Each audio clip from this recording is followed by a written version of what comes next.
Hi, I'm Jennifer Chen. Growing up, my parents instilled in me the belief that true wealth comes from humility and smart work. While other kids dreamed of being doctors or lawyers, I was captivated by the stock market. By 12, I was devouring investment books and obsessively tracking market trends, much to my parents' bewilderment. Sweetie, maybe you should spend more time with your friends. My mom would suggest, eyeing me over stacks of financial reports. This is fun for me, Mom, I'd reply without looking up. Did you know Warren Buffett bought his first stock at 11? She chuckled, shaking her head. Just promise me you won't forget to live while you're planning your empire. That promise grew harder to keep as my hobby turned into a passion and eventually expertise. By 16, I was managing a modest portfolio with my savings and allowance. Winning a full scholarship to study finance at Harvard felt like destiny. At Harvard, I met Michael. He was studying business administration, charming, ambitious, and aiming to climb the corporate ladder. We met during finals week, both reaching for the same economics textbook. Ladies first, he said with a warm smile. I laughed. Thanks, I'm Jennifer. Michael. Maybe we could study together. What began as a shared study session blossomed into daily coffee dates, then a relationship. Unlike others I'd met, Michael admired my ambition. You're going to dominate the business world, he'd say, watching me dissect market trends. Any company would be lucky to have you. What he didn't know was that I wasn't planning to work for anyone else. My scholarship covered everything, so I funneled my earnings into investments. By graduation, my portfolio had grown exponentially. But I kept it quiet. I wanted success on my terms, not as the girl with the trust fund. Michael landed a prestigious job at Sterling Industries, a major tech firm in Boston, while I chose to work independently. When I declined several high-profile offers, Michael was skeptical. Are you sure? He asked. These are dream opportunities. I have my own plans, I replied with a smile. Trust me. A year later, we got married in a modest ceremony. Michael's mother, Patricia, was less than thrilled with my career choice. Investment consulting, she'd sneer. Is that even a real job? I smiled, recalling my parents' advice about staying humble. By then, my portfolio was worth over $50 million, strategically diversified and quietly making me one of Sterling's largest individual shareholders. Though no one, not even Michael, knew. Michael thrived at Sterling, rising through the ranks to work under James Wilson, the arrogant VP of operations. Wilson was infamous for his outdated views, especially about women. The problem with modern marriages, he'd say at company events, is women forgetting their place. Michael would laugh awkwardly, avoiding confrontation. It irritated me, but I let it slide until the annual executive party. Sterling was unveiling restructuring plans, and as a key shareholder, I had a vested interest in attending. Are you sure you want to come? Michael asked. These events can be dull for non-employees. I think it's time I took a closer look at your work, I replied, carefully applying my makeup. I chose a classic black dress, pearl earrings, and my grandmother's vintage watch, a talisman in every major decision I'd made. The hotel ballroom buzzed with chatter as we arrived. Crystal chandeliers glittered overhead, and the scent of champagne lingered in the air. Michael led me to James Wilson, who was holding court near the bar. Jennifer. Michael. James called, raising his glass. We were just discussing Sterling's exciting new direction. Cutting R&D for short-term profits, I asked, feigning innocence. Doesn't innovation drive sustainable growth? James's smile faltered. Ah, the little wife has opinions on business, does she? Laughter rippled through the group. Michael shifted uncomfortably. She likes to read the financial news, he said quickly. Honey, maybe we should grab some drinks. But James wasn't done. Sterling's biggest problem, he announced loudly, is too many voices from people who don't understand real business, like housewives who think reading the Wall Street Journal makes them experts. The crowd chuckled, but I noticed the CEO, Thomas Richards, watching with interest. My husband, once so proud of my intelligence, stared at his shoes. Before I could speak, a familiar voice interrupted. Actually, James, you might want to rethink that. Sarah Martinez, my private banker and confidant, stepped forward, her smile sharp.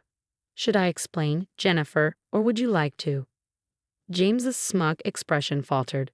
What's going on here? I straightened, feeling my grandmother's watch against my wrist. The time had come. Since you're so concerned about shareholder value, James, I said, my voice calm, perhaps we should discuss the report I'm presenting at Monday's board meeting, the one outlining why your restructuring plan will fail. James turned crimson. Board meeting. What are you talking about? CEO Richards stepped forward, his expression thoughtful. Jennifer Chen, JC Holdings. I knew the name sounded familiar. I smiled.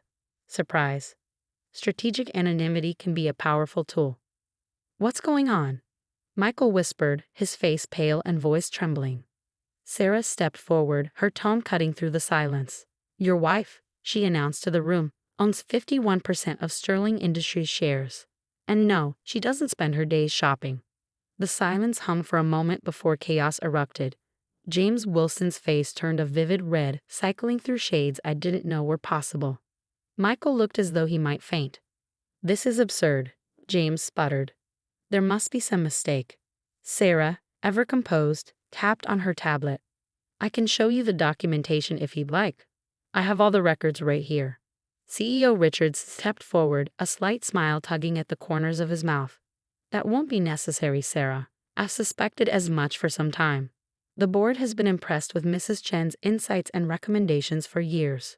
James turned to him, stunned. You knew. Of course, Richards replied smoothly. Why do you think your restructuring plan hasn't been approved? Mrs. Chen raised significant objections. Michael finally found his voice, though it wavered. Jennifer. How? When? I met his wide-eyed gaze. Perhaps we should continue this conversation somewhere more private, I suggested, glancing at the growing crowd of onlookers. My office is just upstairs, Richards offered. Shall we? The elevator ride was oppressively silent. Michael alternated between glancing at me and staring at the floor, while James seethed. Sarah, steady as ever, stood by my side, a quiet but unwavering presence. Richard's office was expansive, with panoramic views of the Boston skyline. As we took our seats, James immediately claimed the chair nearest Richard's desk, as if proximity could restore his authority. Well, Richards began, leaning back in his chair, this has been an eventful evening. Eventful? James exploded. This is outrageous. She can't possibly. She can and does. Sarah interrupted, laying documents on the desk. Jennifer Chen, through carefully managed investment vehicles, controls 51% of Sterling Industries. She's been building her position over the past 5 years. Michael's expression morphed from confusion to hurt. 5 years? But we've been married for 3. I started investing in Sterling before we met.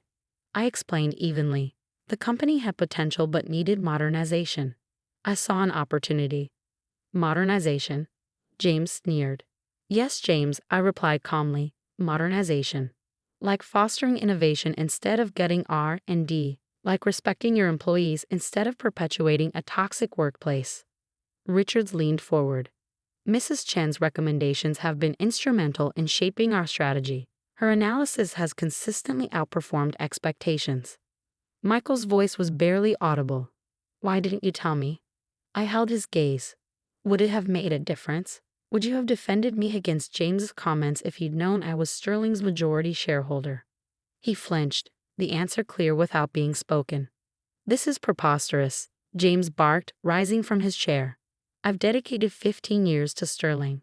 You can't just turn it into a toxic environment where innovation and talent are stifled. I interrupted. James, your restructuring plan would destroy this company. The board won't be supporting it, Richards cut in. In fact, we need to discuss your future with Sterling. My future? James looked stricken. Yes, I said, standing to meet his glare. Your leadership is outdated, your strategies are short-sighted, and your conduct unacceptable. Sterling deserves better. You can't fire me, James shouted. You're just a majority shareholder, Sarah interjected coolly. And yes, she can. Michael remained frozen, his expression unreadable. You told me you were consulting, he murmured. You said it was small scale. I never lied, I said softly. I just didn't tell you everything.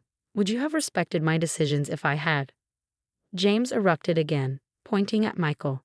She's tearing us apart. Women like her. That's enough, Richard snapped, his tone sharp. James, you'll receive the details of your separation package tomorrow. Please leave. James stormed out, slamming the door behind him. Sarah excused herself, leaving me alone with Michael and Richards. Mrs. Chen, Richards began, will you be taking a more active role in the company? Yes, I replied firmly, starting with a comprehensive review of our culture and leadership. Michael finally spoke, his voice cracking. And what about us? I turned to him, my voice steady. That depends. Are you ready to see me as an equal, or am I still just the little wife you asked to stay quiet at company events? I need time, he stammered, standing abruptly. This is all too much. He left, and I watched his retreating figure. Richards cleared his throat. Family and business rarely mix well. True, I said, exhaling deeply, but principles shouldn't be compromised. The days that followed were a whirlwind. James's firing made headlines, Sterling Industries, a shakeup at the top. The stock price dipped briefly before recovering as my vision for the company became public. Michael stayed with his parents, processing everything. His mother left a string of hostile voicemails, which I deleted without hesitation. My focus remained on transforming Sterling, revitalizing R&D, implementing work-life balance policies, and fostering innovation. A week later, Michael returned. He looked worn, his usual polish replaced by exhaustion. Can we talk? He asked hesitantly. I gestured to the chair across from my desk. He sat, then immediately stood again, pacing nervously. I've been thinking about everything, he began. About us, about work. And? I prompted. I was wrong, he admitted, his voice low. I let James and others disrespect you. I should have stood up for you. I was so focused on my career that I forgot what really matters. I watched him for a moment before replying. Change doesn't come through words, Michael. It comes through actions. Are you ready to show me that you see me as your equal? He nodded, determination flickering in his eyes. Yes, I am. I waited silently, giving him space to continue. But you weren't completely honest either, Michael added after a moment. You kept such a huge part of your life hidden from me. How are we supposed to have a real marriage with secrets like that? You're right, I admitted, keeping my voice calm. I should have trusted you with the truth. But Michael, ask yourself, why didn't I feel I could? He sank into the chair, his hands running through his hair. Because I showed you I couldn't be trusted. Every time I laughed at James's jokes, every time I told you to stay quiet. I proved I cared more about office politics than supporting my wife. The next few weeks tested everything, my marriage, my resolve, and my ability to steer Sterling Industries through massive change. James Wilson hadn't gone quietly. He hired a lawyer and threatened to sue for wrongful termination, and his allies within the company whispered behind my back. She's tearing down our traditions, they muttered in the break room. This is what happens when you let emotions run a business, others sneered. But facts don't lie. Within a month, employee satisfaction soared by 40%, and R&D, finally free from James's stifling grip, filed 12 patent applications. The stock price climbed steadily, proving that my changes were more than just radical. They were necessary. At home, Michael hovered in a strange limbo, sleeping in the guest room and walking on eggshells around me. His mother, Patricia, however, had no such hesitation. She stormed into our house one afternoon, her designer heels clicking like gunfire. We need to talk, she announced, barely pausing before stepping into the living room. By all means, I said dryly, closing the door behind her. This power trip of yours has gone far enough, she declared, folding her arms. You've made your point. Now step back and let the men handle business. I raised an eyebrow. The men? You've humiliated Michael enough already, she snapped. His colleagues don't know how to treat him anymore. Do you have any idea what this is doing to his career? Humiliating? I repeated. Like being laughed at during business functions? Like being dismissed as just a housewife? That's different. She waved a manicured hand dismissively. That's just how business works. Men need to. Need to what, Patricia? Undermine women to prop up their egos. Pretend competence doesn't exist if it comes from the wrong gender. You tricked him, she burst out. My son married you thinking you were a normal wife, and no. Now what? Michael's voice cut through the tension, startling us both. Michael. Patricia turned to him, her expression softening with relief. Thank goodness you're here. We need to talk sense into her before she destroys everything. But Michael wasn't looking at her. His eyes were locked on me, filled with something I hadn't seen in weeks, understanding. Mom, he said evenly, you need to leave. What? But? Now, he said firmly. After she left, silence settled between us. Michael sank onto the couch, exhaustion etched into his face. I heard everything, he said quietly, and I finally realized I've been just like her, treating you like you needed to be managed, not supported. And I'm sorry. I sat down beside him, keeping a cautious distance. I didn't want to outshine you, Michael. I just wanted your respect as your wife, as a partner, as a person. You have it, he said softly. I know I don't deserve your trust right now, but I want to earn it. Not because of your money or your power, but because I love you. And I want to be the partner you deserve.